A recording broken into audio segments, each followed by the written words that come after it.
एक बेटा पैदा हुआ और बेटे का उसने नाम क्या रखा? इस्माइल रखा। अब इस्माइल के पैदा होने से पहले अब्राहम इस बात को जानता था ये मेरी लोंडी है, ये मेरी बीवी के ताबिया है और मेरी बीवी ने इसे क्या कर दिया है? मेरे लिए सौंप दिया है। हालेलुया। और मेरी बीवी ने क्या किया? इसे क्या कर दिया? मेरे लिए सौंपा है। तो जब वो हामला हुई, अब देखिए अब्राहम ज़ईफ ही था, अगर सारा भी चाहती तो वो इस बात पर एतबार कर सकती थी, वो इस बात पर यकीन कर सकती थी। अब्राहम भी उस वादा को याद कर सकता था कि खुदा ने कहा था कि मैं तेरी सूरत से तेरे लिए क्या करूंगा? एक फर्जंद पैदा करूंगा, एक वारिस पैदा करूंगा। मगर उसने अपनी बीवी की उस बात को माना और कुछ फासला खुदा को उसने क्या कहा? जहां पर खुदा था वहां से खुदा थोड़ा सा हट गया, फासला थोड़ा सा बढ़ गया और बीवी के पास जाकर उसने उसकी बात को क्या किया? माना। उसने उसकी बात को उसी वक्त माना। और जब वो लोंडी, मिस्री लोंडी हाजरा जब पेड़ से थी तो सारा ने कहा कि मैं इसको जब देखती हूं तो मैं इसकी नजर में क्या हो जाती हूं? हकीर हो जाती हूँ। गौर से आपने कलाम को सुना, मैं क्या हो जाती हूँ? हकीर हो जाती हूँ इसकी नजर में, क्योंकि देख ये तुझसे ही अब्राहम क्या हुई है? हामला हुई है और मैं तुझे खुदा इसके बारे में बताएगा। अब खुदा ही तुझे इसका जवाब देगा। पहले उसको भेजकर उसको उसका और खुदा के दरमियान फासला बनवा दिया, तो बाद में उससे कहती कि अब तुझसे ही खुदा पूछेगा। तो अब अब्राहम क्या कहता है? अब्राहम ये नहीं कह रहा कि देख अब मेरा वो बेटा है जो पैदा होने वाला, अब ये मेरा ही फर्जंद है ना। अब्राहम ने ऐसा नहीं कहा। उसे कहता है ये तेरी लोंडी है, जो तू चाहती है इसके साथ क्या कर। जुल्म उसके साथ क्या हो गया? जुल्म हो गया, क्योंकि वो अपने मालिक के ताबिया थी, अपनी मालकीन के ताबिया थी, इसलिए उसने उसकी बात को माना। अब बात मानी और उस पर जुल्म होना शुरू हो गया।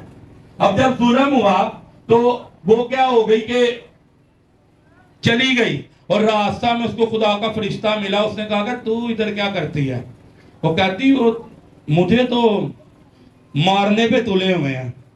उसने कहा जा वापिस जा, खुदा ने तेरी फरियाद को सुन लिया, खुदा ने तेरी फरियाद को सुन ली है, तुझसे ये बेटा पैदा होगा और तू इसका नाम क्या रखना? इस्माइल रखना। अब वो वहां पर वापिस आई और जब उससे इस्माइल पैदा हुआ फिर खुदा वापिस आया अब्राहम से मिलने के लिए। खुदा सादक 7 के 70 बार भी गिरता है, खुदा उसे उठा के खड़ा करता है। मगर इसका यह मतलब नहीं है कि खुदा बरकत को बिल्कुल उसके करीब ले आता है, बल्कि बरकत उससे दूर चली जाती है, फासला बढ़ जाता है। खुदा ने आकर अब्राहम को फिर से कहा कि अब्राहम शुद्ध हो जा। क्या कर? शुद्ध हो जा अब्राहम, मैंने तुझसे वादा किया है। फिर कहा उसे दोबारा, मैंने तुझे वादा किया तेरी सुलभ से मैं एक वारिस पैदा करूंगा। वो कहता तेरी हजूरी में इस्माइल ही जीता रहे। उसने कहा कि ये जिस्म की ख्वाहिश से है, ये रूह की ख्वाहिश से नहीं, ये खुदा की मर्जी से नहीं है, इसलिए ये वारिस नहीं होगा, बल्कि वही होगा जो सारा से तेरा बेटा पैदा होगा। हालेलुया। खुदा दोबारा मिला, खुदा ने दोबारा मौका दिया। अब सारा के जब इजहाक हुआ, अब एक वक्त आया, खुदा दोबारा आकर फिर तीसरी बार मिला और ममरे के बलूतों में उसने देखा कि 3 शख्स आते हैं। उससे जाकर उनकी खिदमत की और खुदा ने फिर कहा कि अब आते मौसम में, बहार में मैं करूंगा, मैं दोबारा तेरे पास आऊंगा और देख उस वक्त तेरी बीवी सारी अब से क्या होगा? वो क्या होगी? हामला होगी और उससे वो वादा का फर्जंद पैदा होगा।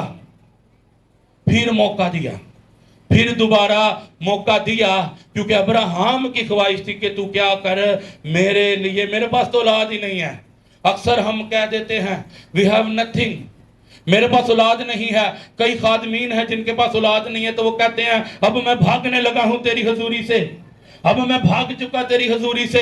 इसहाक की अगर जिंदगी में देखें तो रिबका जो थी उसके 19 साल कोई औलाद नहीं थी, क्योंकि इसहाक जब 40 बरस का था, जब इसहाक 40 बरस का था तब उसकी शादी हुई, और जब वो 60 बरस का था तब 2 कौमें तवाम जो थे, ट्विंस जो थे, वो कहां से पैदा हुए?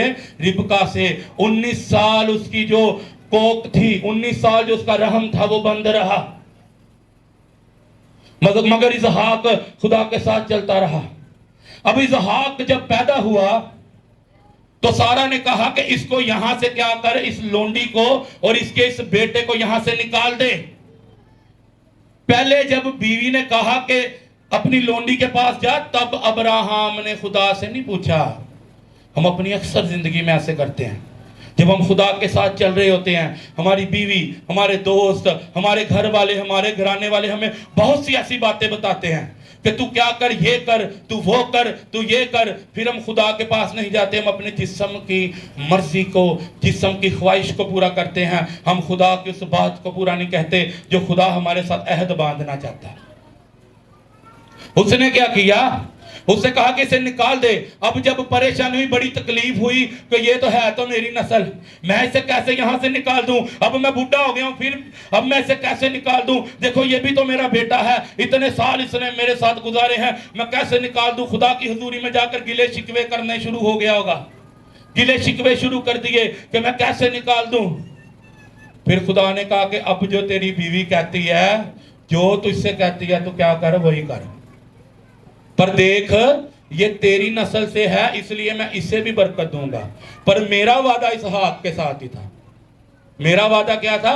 इसहाक के ही साथ था। अब ये वो कुछ गलतियां थी जो अब्राहम को इस बहुत बड़ी आजमाइश की तरफ लिए जाती थी। क्योंकि जब आप में से कितने गुलेल के बारे में जानते हैं? कितने लोग जानते हैं? तो जब गुलेल में पत्थर डाला जाता है तो पहले उसे आगे को फेंकते हैं या पीछे को फेंकते हैं? तो जब पीछे को फेंकते हैं तो फिर क्या होता है?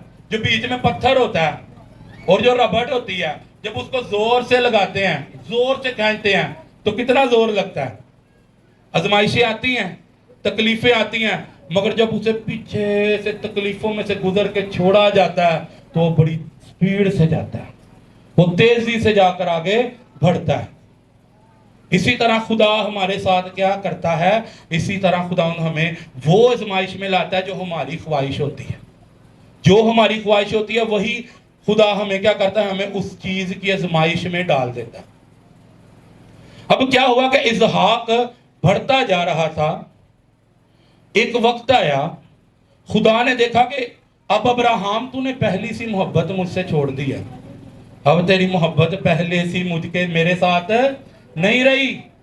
तो उसने क्या